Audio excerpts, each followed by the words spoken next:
It's not even controversial anymore. People know in Florida their freedoms are going to be respected. Miranda, hello to you, ma'am. Hello to you, ma'am. I don't know. That's what I went with today. So my favorite mayor and yours is has announced his bid for the presidency. I'm not sure this is so much of a surprise. He's been hinting at it. Miami Mayor Francis Suarez. Let's watch a clip from his announcement video. When I became mayor, I wanted to make sure every child had a shot at a great and relevant education. I started a program that helped every child open up their own bank account. For many, that's where their American dream starts. When I was elected, the city was broke and broken, but we came together, and I won my mayoral election with over 80% of the vote. I lowered taxes to an historic low, and our economy took off, and our tax collections skyrocketed. Today, our city is a major technology hub, and we have the lowest unemployment in America because we chose to embrace innovation. Construction is everywhere. Our city is the future.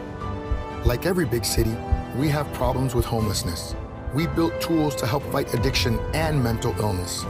Now, instead of 6,000 homeless, we have 608, and I'm not finished yet. I give him credit for wanting to be filmed while he's running.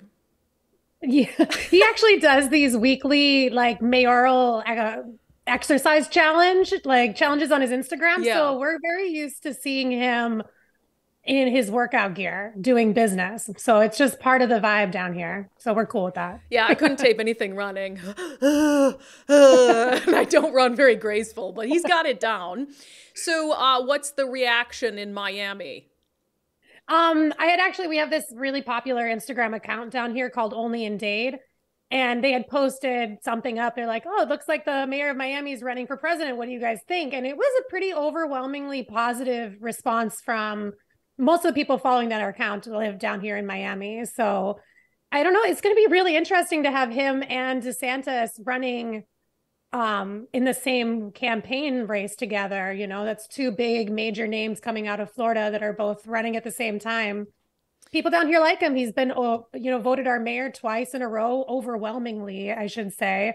So I'm interested to see where his, he is Republican, but he's so moderate that you'd barely know it. So I'm interested to see like where he'll fall into line with voters across the country. Yeah, and I wouldn't even necessarily say moderate. I think he just acts in a very apolitical kind of way. I mean, it's kind of, and that's what I like about him. I've been very clear that I think he'd make a great president or vice presidential contender, because I feel like party doesn't matter so much to him. He just works really hard, in terms of trying to like produce for the city. He's brought in a lot of tech business into Miami at a time when Seattle has been scaring tech business away.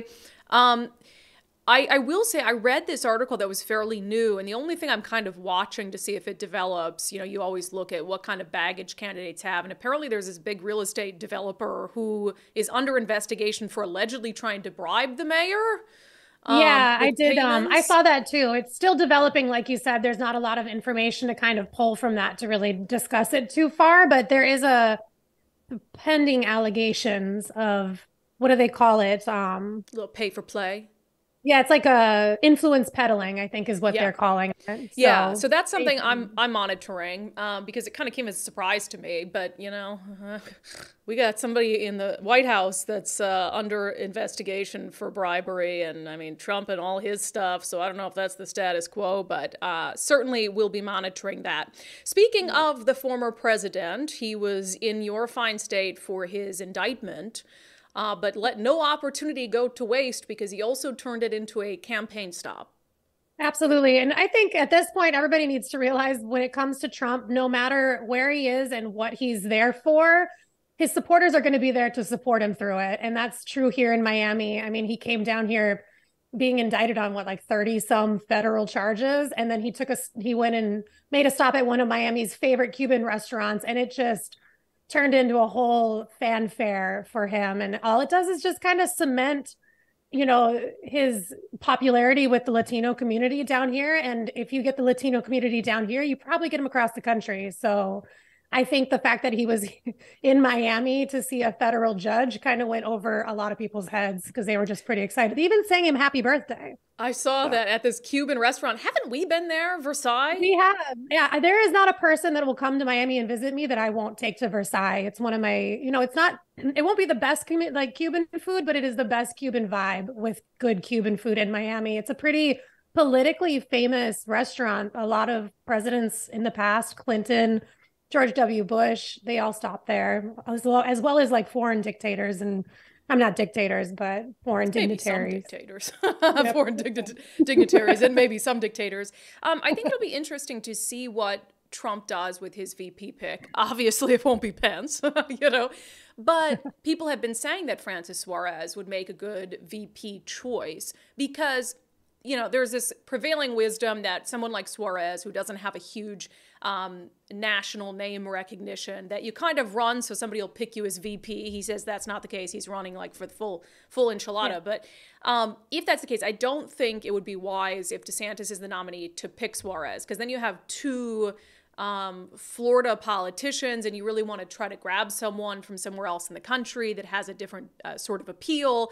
But for Trump, that almost might be his own little way of jabbing at Ron DeSantis if Trump gets the nomination, is to pick a different Florida Republican.